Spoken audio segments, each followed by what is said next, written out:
JEE mains 26 का ये question देखते हैं कैसे सॉल्व करना है। क्वेश्चन में यम ऑफ 1 0 0 दिया है, 0 1 2 भी दिया है और 0 0 1 दिया है। So these are our vectors. So let M be the matrix whose columns are this vector. Vector is 1 2 3 0 1 2 and minus 1 1.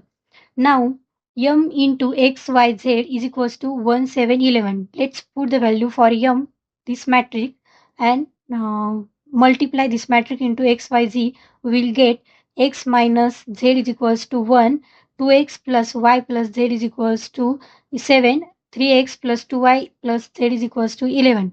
Now solve for x, y, z. We will get x is equals to 1 plus z. Let's put 1 plus z for x in equation 2 and in equation 3. We will get y plus 3z is equals to 5 and another equation 2y plus 4y is 4z is equals to 8. Now to simplify, multiply equation here, multiply 2, then we will get 2z is equals to 2 and final z is equals to 1. Now put z is equals to 1 in equation 1, we will get x is equals to 2. Now z is equal to 1 and x is equals to 2. Let's put in equation 2, we will get 2 into 2, 4 plus y plus 1 and 4 plus 1 is 5 and 7 minus 5 is 2.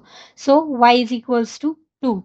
Now x plus y plus z is equals to 5. 2 plus 2 plus 1 is equals to 5.